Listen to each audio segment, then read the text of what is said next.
Muy bien, hermanos. Muy buenos días, tengan todos.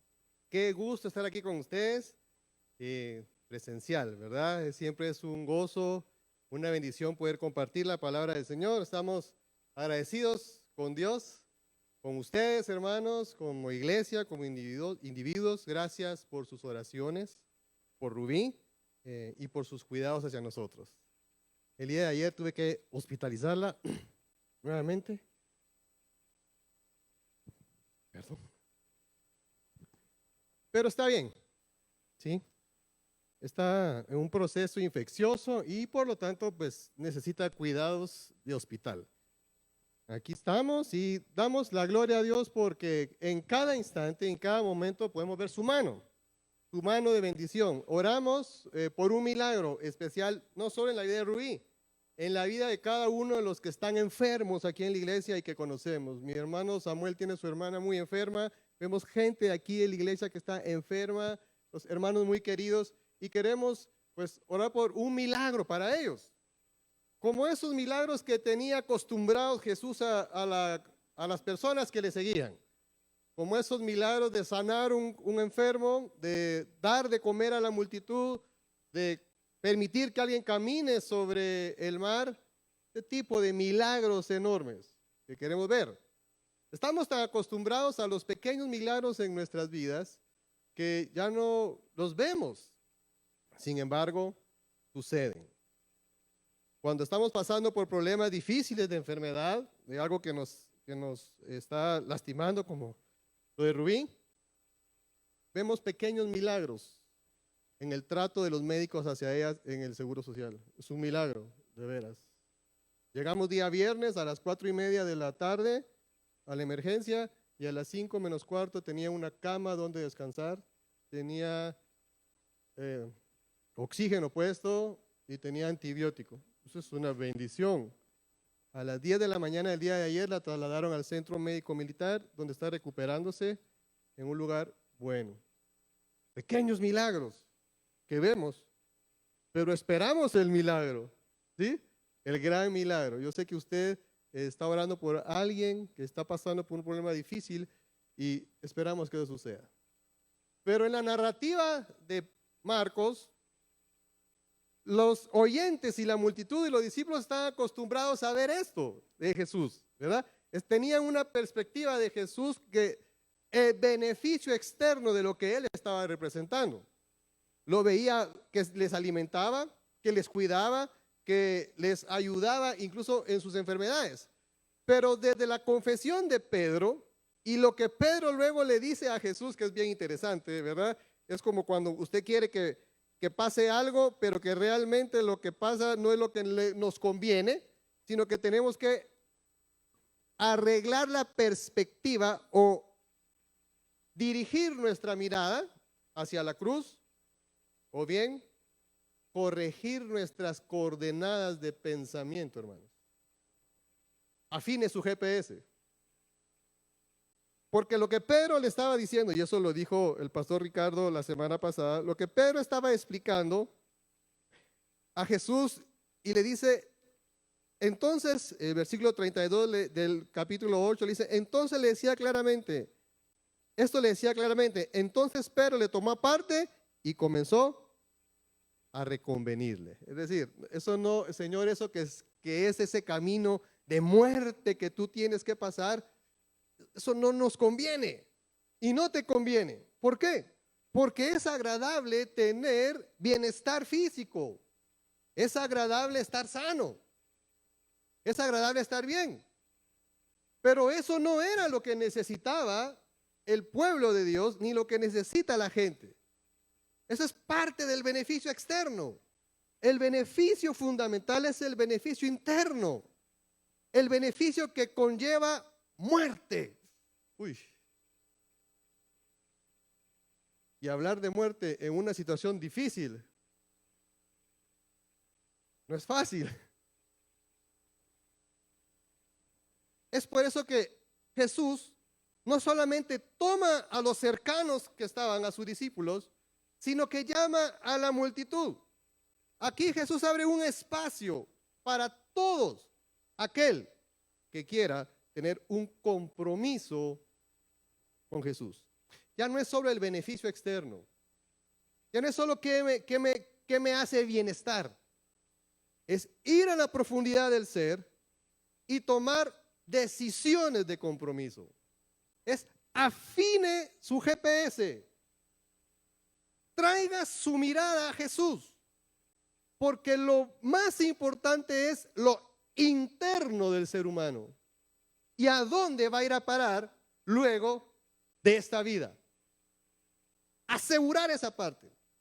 Por eso Jesús le convenía que el proceso de la cruz se siguiera. Y por eso le dice a Pedro, apártate de mí. Porque Pedro, no estás entendiendo. ¿Le ha tocado alguna vez a usted esto, hermano?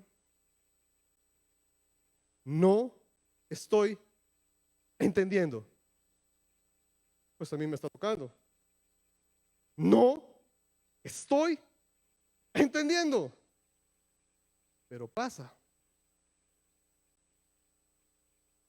Ayer andaba manejando y estaba teniendo una plática con el Señor acerca de esto. Y le decía, necesito que me expliques. Hazme dibujitos porque no entiendo. Literal. No entiendo por qué estamos pasando. Pero aunque no lo entienda, sé que Dios está haciendo algo y que va a obrar. Porque el compromiso de nosotros con Jesús va más allá de un beneficio externo. Por eso el versículo 34. Vea Marcos 8:34. Vamos a aprender a disfrutar del compromiso de seguir a Cristo. Y la palabra disfrutar es una palabra muy interesante porque significa vamos a comer del fruto. Cuando usted está disfrutando algo, está comiendo algo, está deleitándose en eso. Vamos a disfrutar del compromiso de seguir a Cristo. No como una carga. El evangelio no es carga. La vida cristiana no es algo que yo tengo que estar cargando como un gran peso en mi cuello y que entonces lo tengo que hacer porque entonces no tengo afinado mi GPS.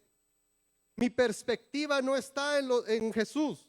Mi perspectiva está probablemente en lo primero que Jesús dice que hay que hacer en el versículo 34. Y vean lo que dice el versículo 34 de Marcos 8. Y llamando a la gente y a sus discípulos les dijo, si alguno quiere venir en pos de mí, niéguese. Y aquí está la palabra bien interesante. ¿Qué es negarse a sí mismo?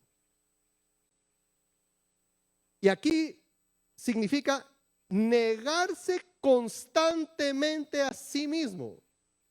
Negarse quiere decir no querer tener o repudiar una relación con alguien. Cuando nos estamos negando a algo es que no queremos eso.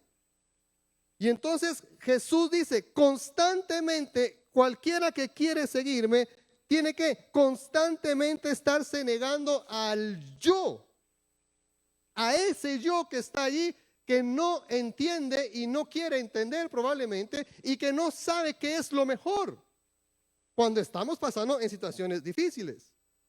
Es repudiar esa relación. ¿Sabe que la palabra que está aquí es la misma que dijo Pedro en Mateo 26:72 cuando negó a Jesús y afirmó no conocer a Jesús? Negó la relación que Jesús tenía con él. Entonces, negarnos significa nuestro derecho a hacernos cargo de nuestra propia vida. Yo no sé cuántas veces usted y yo hemos tenido esta parte de hacernos y pretender hacernos cargo de nuestra propia vida, de tomar nuestras propias decisiones dejando a un lado al Señor y que el yo que está allí sale a relucir de tal grado que nos confundimos. Y estamos confundidos y seguimos en esa confusión. Y seguimos. Lo que Jesús dice, niéguese constantemente a tomar decisiones que no son las que yo quiero para ustedes. Siempre hay algo más grande cuando estamos en Cristo Jesús. Siempre va a haber un beneficio mayor cuando nos negamos a nosotros mismos, cuando nos apartamos, cuando dejamos que el yo natural salga.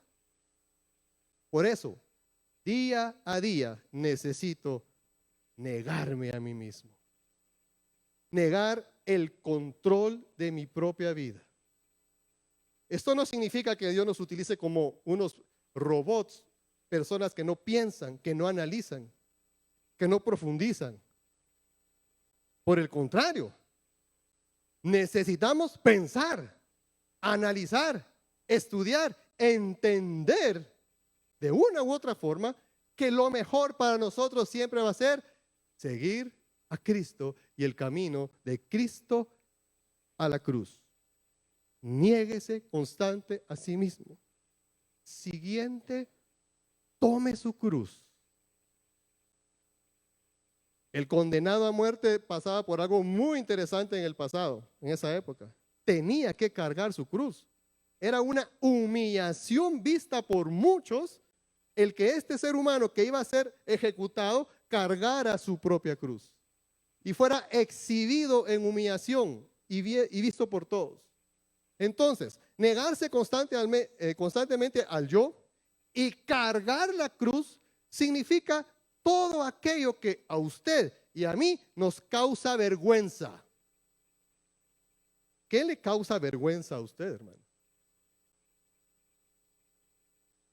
Muchas veces creemos que nuestra cruz es un tercero. Qué mal concepto. Fíjese, hermano, que me casé con fulano de tal y esa es mi cruz. ¿Sabe qué pasó? El yo está bien alto. Ese yo de negarse a sí mismo está bien alto. Porque le está echando la culpa a otro de lo que usted debe de andar cargando. Dice, cargue su cruz. ¿Qué le avergüenza a usted? Mire lo que dice ahí en el versículo. Jesús lo decía en Mateo 7, 21, 22. Porque dentro del corazón de los hombres nacen los malos pensamientos, los adulterios, las fornicaciones, los homicidios, los hurtos, las avaricias, las maldades, el engaño, la lascivia, la envidia, la maledicencia, la soberbia, la insensatez. Todas las maldades dentro salen y contaminan al hombre. Esa es nuestra cruz. Yo tengo mi propia cruz. Y usted debe tener su propia cruz. Cárguela. Llévela. ¿Sabe qué va a hacer eso? Mantenernos humilditos, sabiendo que el único que puede obrar beneficios internos en su vida, bendiciones internas en su vida, es el Señor Jesús. Puede ser una cuestión de carácter. Yo no sé cómo se comporta usted en el tráfico. Ahí está su crucecita. Yo no sé cómo se comporta usted cuando exige algo. Es que yo soy fulano de tal y sale el apellido por delante, ¿verdad? Y aquí los Barrascut somos así. Cruzota que ando cargando. Porque lo que está saliendo es ese viejo hombre que está ahí. Ese yo grandote que está ahí. Que me ciega y me hace perder la perspectiva de lo que realmente importa. ¿Qué es lo que realmente importa? Niéguese a sí mismo. Tome su cruz. Y hay un paso siguiente. Sígame. Constantemente niéguese. Constantemente tome su cruz. Y constantemente esté siguiendo al Señor. Si fuera de Cristo, la tónica nuestra era desobediencia. En Cristo, la tónica debe de ser obediencia. ¿Es fácil? Pregunto. Solo Susi dice, nah. Y yo sé que no es fácil. No es fácil. No es fácil cuando no entendemos, cuando no comprendemos, cuando nuestro ser externo, nuestras emociones, nuestro cuerpo está sufriendo. No es fácil obedecer a Jesús, pero el que no sea fácil no significa que sea imposible. Jesús mismo dijo, Señor, si es posible, pasa de mí esta copa. No era fácil para ver ese sufrimiento que él estaba viviendo. Su sudor como gotas de sangre. El viernes que Ruby le dio este episodio, tardó media hora con escalofríos. ¿Sabe que el médico dice que es como que hubiera corrido 50 kilómetros? Llegó al hospital deshidratada completamente. Hermano Carlos García nos estaba visitando y él fue el que me llevó al IX. Y mire lo que pasa luego con Sarita 3 horas después. No entendemos, no comprendemos, pero mejor neguémonos, carguemos y obedezcamos. Esa obediencia constante, ese renunciar al yo, al querer pretender que puedo hacer las cosas, eso es lo que nos lleva a ese camino, a la cruz. Jesús lo cumplió. Y mire, Pablo lo dice de una forma bien interesante. Ya no vivo yo, sino que Cristo vive en mí. ¿Sí? Con Cristo estoy juntamente crucificado. Gálatas 2:20 dice, con Cristo estoy juntamente crucificado y ya no vivo yo, sino que vive Cristo en mí. Lo que ahora vivo en la carne, lo vivo en la fe del Hijo de Dios, el cual me amó y se entregó a sí mismo. Gálatas 2:20. Tome su cruz, dispuesto a morir con el fin de seguir a Cristo. ¿Está esa disposición en usted y en mí? No me conteste, porque en el momento específico de su vida usted se va a dar cuenta. En el momento de crisis, en el momento de dificultad, ¿qué es lo que sale a relucir de su interior? En la crisis, cuando usted está en un momento difícil, lo que sale a relucir de su interior es lo que usted tiene en el centro de su corazón. Y le aseguro que es la fe en Cristo Jesús. Porque no tiene para dónde agarrar, ¿o no?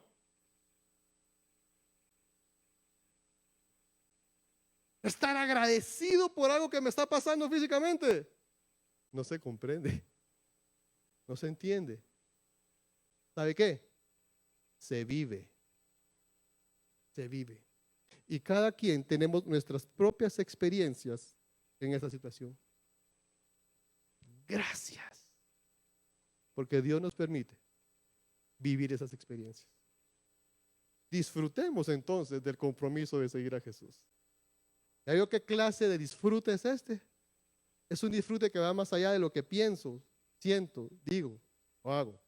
Es un disfrute de obediencia. Pero también tenemos que seguirle constantemente, ¿verdad? Como decía, si lo natural en el ser humano era la desobediencia, ahora lo natural es en Cristo Jesús la obediencia. Disfrutemos del compromiso de seguir a Cristo perdiendo para ganar. ¿Alguna vez usted ha querido jugar algo para perder? Sobre todo nuestros amigos mexicanos juegan para... Que Ricardo ahorita me fulminó.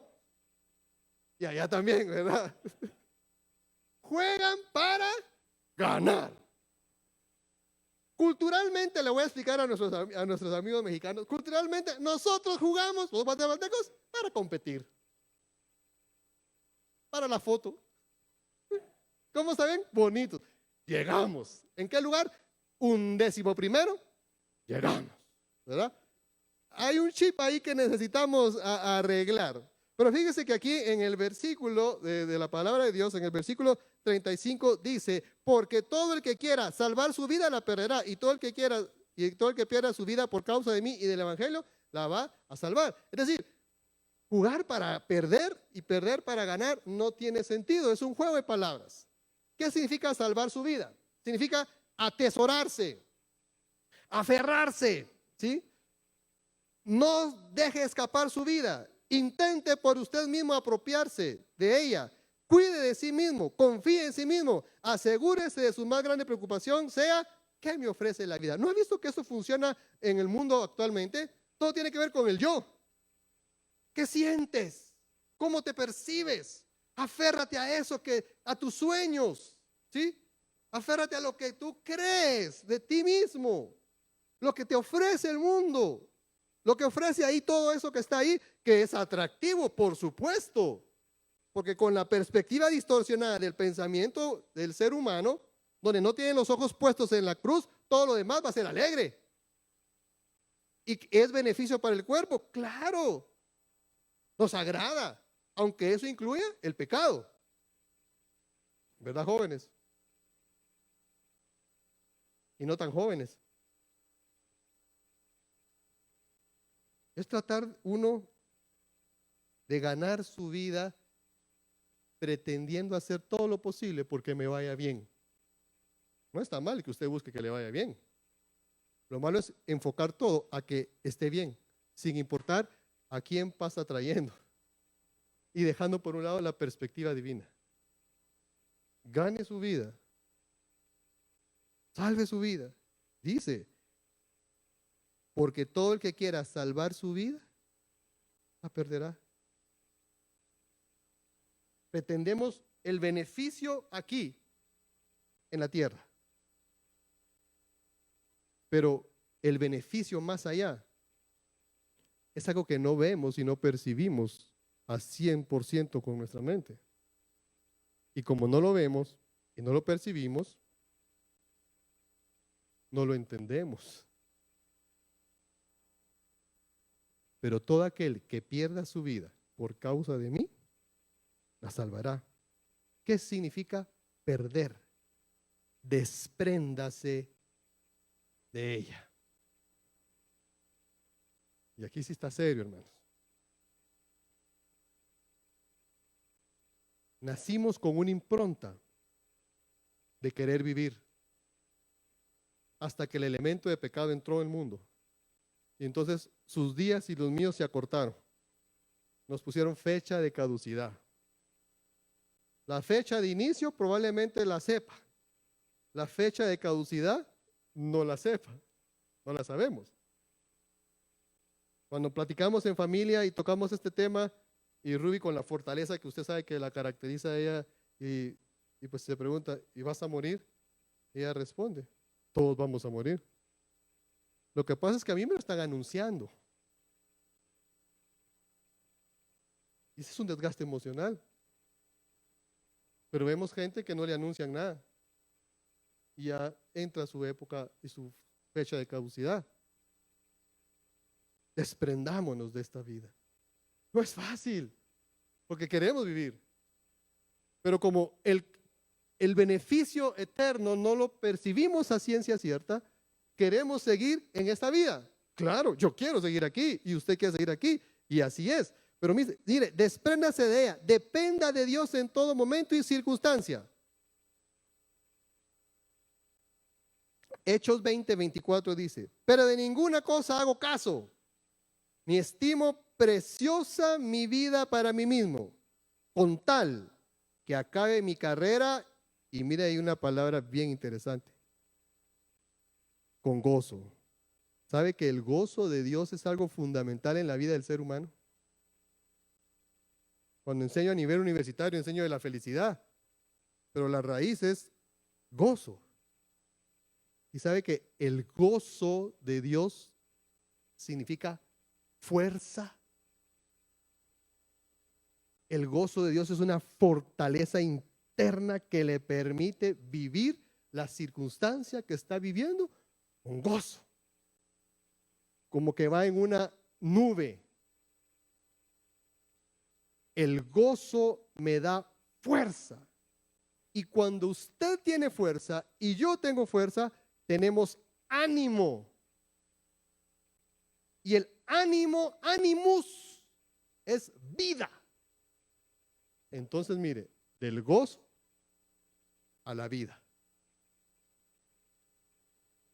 Veamos lo contrario. ¿Qué es lo contrario de gozo o alegría? Tristeza. Tristeza. Tristeza es igual a debilidad porque no hay fuerza. Y debilidad es igual a desánimo.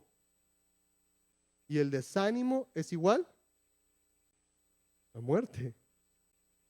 Entonces, cuando apartamos nuestra mirada de Jesús y la perspectiva no es la correcta, las coordenadas no son las correctas, ¿sabe qué pasa? Entramos en desánimo. Y entonces no entendemos las circunstancias cualquiera que pase en nuestra vida, sea pequeña o grande. Eso queda a juicio personal. Porque yo no puedo pretender que lo que usted está viviendo sea menor que lo que yo estoy viviendo. Porque entonces el yo está bien grande, ¿verdad? Su circunstancia, su situación es personal y tiene que ver con la relación de Dios con usted. Por eso Pablo dice aquí, mi carrera con gozo y el ministerio del Señor Jesús para dar testimonio del evangelio de la gracia de Dios. Esta es una bendición, hermano. Su situación que esté viviendo siempre con la perspectiva correcta. No es fácil. El evangelio es para piel gruesa, igual que el matrimonio. El matrimonio no es para piel así que con un poquito de asoleada ya está con grado 4 de quemaduras, ¿verdad? No. Para piel gruesa, que aguante, que resista en todo momento, ¿verdad? Así es nuestra relación con Dios y el compromiso con Dios. ¿Por qué? Porque las circunstancias van a cambiar dependiendo de cada situación que estemos viviendo. Entonces, nuestro compromiso constante requiere un mayor beneficio. Eso es lo que dice Pablo. Ahora, tenemos que ver que esto de disfrutar del compromiso de Jesucristo tiene que ver con una prioridad correcta. Mire el versículo 35. Porque todo el que quiera salvar su vida, la perderá. Y todo el que pierda su vida por causa de mí y del evangelio, pues dice que la salvará. Porque, y mire aquí la pregunta que hace. ¿Qué aprovechará el hombre si ganare todo el mundo y perdiere su alma? Uy, la muerte es una cosa. La muerte eterna es otro asunto. Ese es otro asunto. ¿Sí? Todos vamos a morir. Pero la muerte eterna es lo que pretendemos. Eso es el sí del evangelio. Que queremos que muchos sean salvos. Que al ver a la cruz vean el sacrificio de Jesucristo y cómo el sacrificio te cambia de posición de muerte eterna a vida eterna. Y por eso podemos tener, el ser humano puede pretender hacer todo por alargar tiempo de vida. Y si puede alargar tiempo de vida, pero no puede tener una vida eterna, entonces no sirve absolutamente de nada, cualquier esfuerzo. Por eso, ganar el mundo puede que uno tenga todo lo que desea, pero en un punto no va a poder desear todo lo que tiene. La vida a la que nos aferramos se le desaparece a uno entre los dedos. El pensamiento aquí en una prioridad correcta es ¿a qué le estamos invirtiendo, hermanos? Tiempo. ¿A qué le estamos invirtiendo esfuerzo? ¿En dónde estamos invirtiendo nuestros recursos? Nuestros talentos. Es decir, ¿en qué estamos invirtiendo nuestra vida? Analice un momento, por favor, su vida. Eso pasa en segundos aquí en la mente. Y empieza uno y analiza la vida. Ah, muy bien. ¿A qué le estoy gastando mente? ¿En qué estoy invirtiendo mi vida? Mis recursos. ¿Qué pretendo? ¿Qué pretendo lograr? ¿Qué pretendo con todo esto? Encontré este pensamiento. Nerón fue un gran emprendedor, muy conocido. Pablo fue un judío no muy conocido, ¿sí? Y si usted lee la historia de Nerón, se va a dar cuenta de lo complicado que era él. Sin embargo, la prioridad de Pablo y de Nerón no eran las mismas, ¿verdad? Cada uno le puso algo en la historia de manera diferente. Hoy en día, usted coloca el nombre de Pablo a sus hijos. Pablo José, Pablo Daniel, Juan Pablo, Luis Pablo. Pero yo por estas latitudes no he escuchado a nadie que se llame Nerón.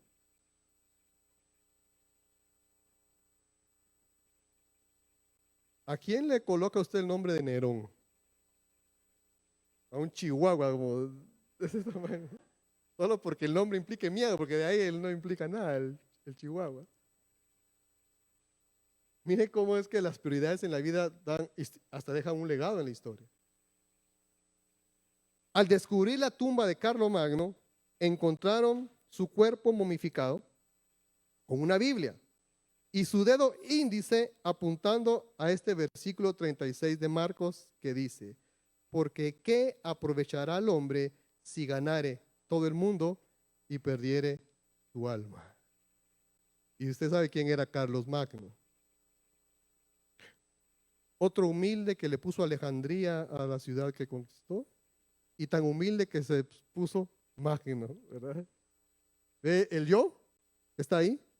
Y al final, pues la historia lo deja él con un índice momificado, marcado en este versículo. Probablemente entendió algo al final de su tiempo, o solo lo hicieron que entendiera, ¿verdad? No sabemos. Lo que importa es qué está usted entendiendo el día de hoy y qué estoy entendiendo yo el día de hoy. Una recompensa correcta. ¿O qué recompensa dará el hombre por su alma? Sabe que el mundo en el que hoy vivimos, el mundo materialista como el que hoy vivimos, donde las personas pueden medirnos por lo que tienen. ¿Ha escuchado aquel dicho popular? ¿Cuánto tienes, cuánto vales? Como te miro, te trato, como te vistes, te trato, como el carro que tienes, te trato, como los recursos que tienes. ¿Ha escuchado eso? Tal vez no solo lo ha escuchado, lo ha percibido. Y que estamos en un círculo donde uno se siente, uy, de veras, ¿y aquí qué, verdad? Y uno se mira así, bueno, aquí estamos. Pues no es lo que tenemos. ¿Qué aprovechará? ¿Qué recompensa dará el hombre por su alma? Si nos enfocamos en lo que tenemos o en lo que hacemos, estamos mal enfocados. Porque lo que tiene se acaba. Y lo que hace se termina. Y si nuestra mente histórica no mucho como la cortamos, ¿verdad? Dicen aquí que no tenemos memoria histórica. Pues en estos 2 años, 3 años de pandemia, le aseguro que muchos lo que hacían lo perdieron. Y lo que tenían, probablemente. ¿Qué recompensa dará el hombre? ¿Existe alguna recompensa? El Señor Jesús hace un sencillo razonamiento para que veamos el valor de una vida, que una vida no está en relación con el dinero o con las posesiones. ¿Con qué dinero se puede recuperar una vida?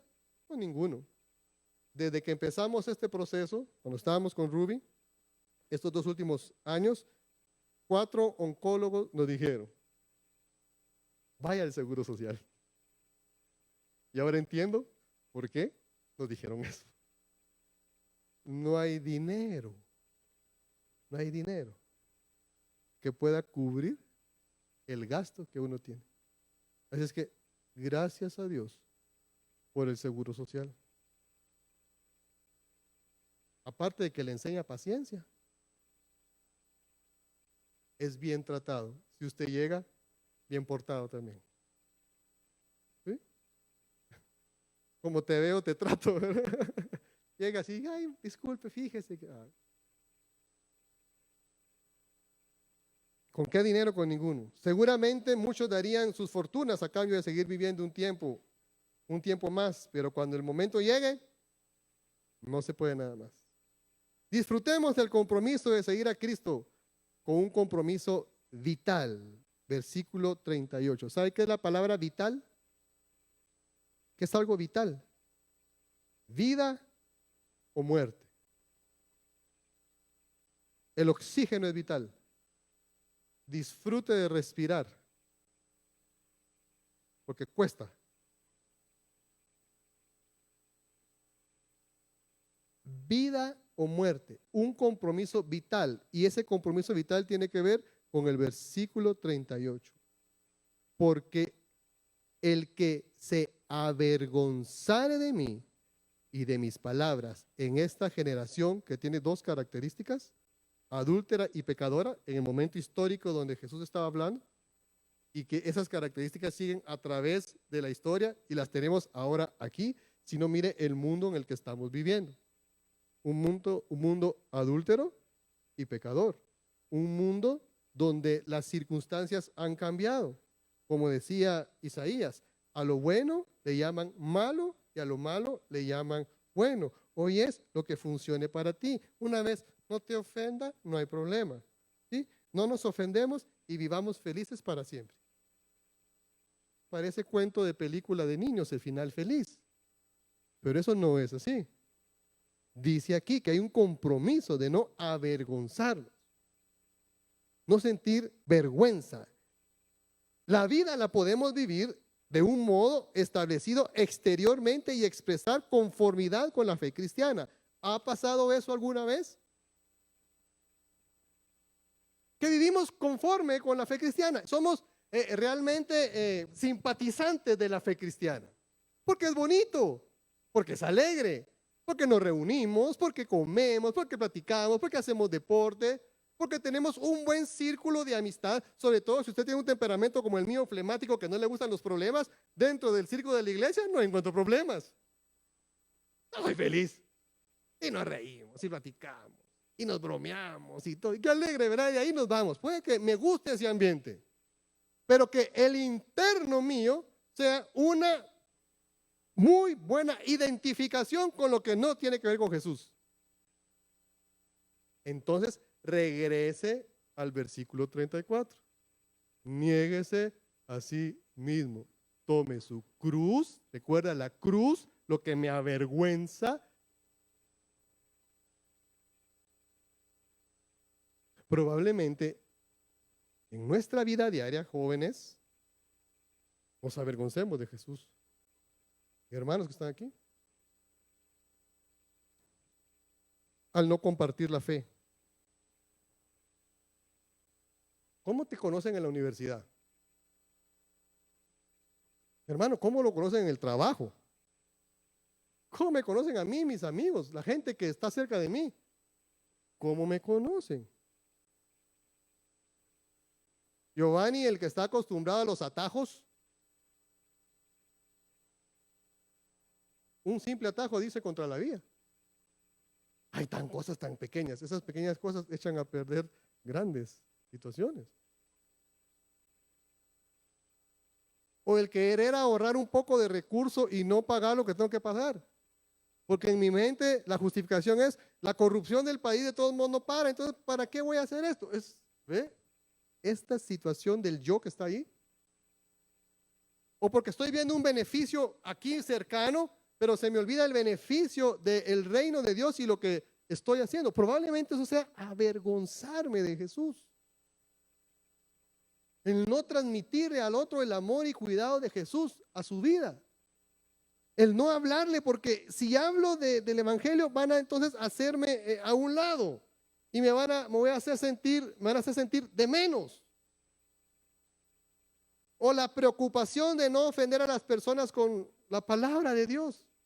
¿Sabe que hoy muchos acomodamos la Biblia al momento histórico que estamos viviendo para que las personas no se ofendan?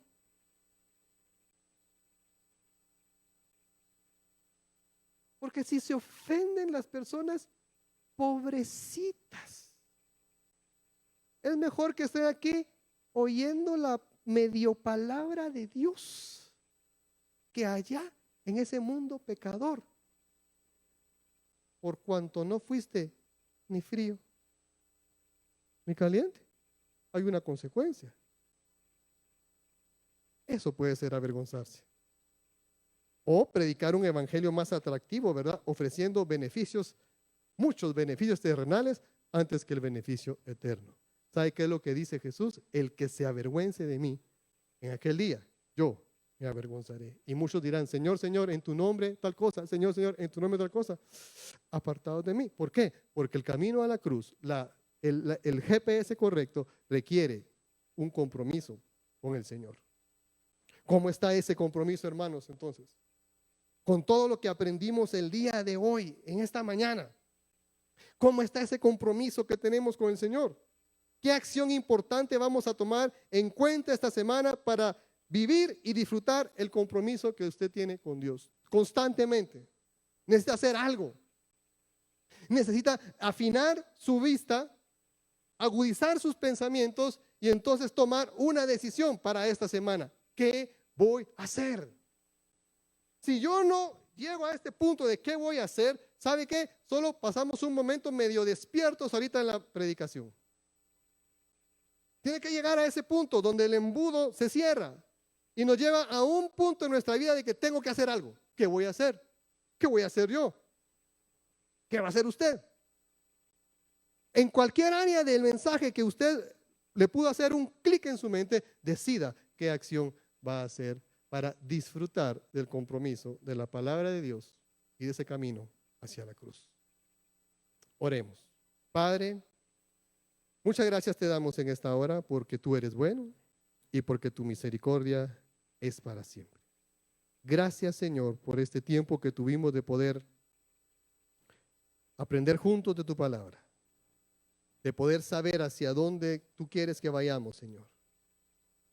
De qué quieres que estemos siempre constantemente haciendo para que nuestras vidas, Señor, no solo perciban los beneficios de aquí terrenales, sino esos beneficios espirituales que van más allá de lo que entendemos, comprendemos o podamos percibir.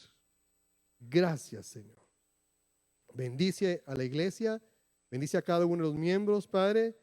Cuida de todo aquel que está enfermo y hágase tu voluntad siempre en nuestras vidas. En Cristo Jesús oramos. Amén y amén.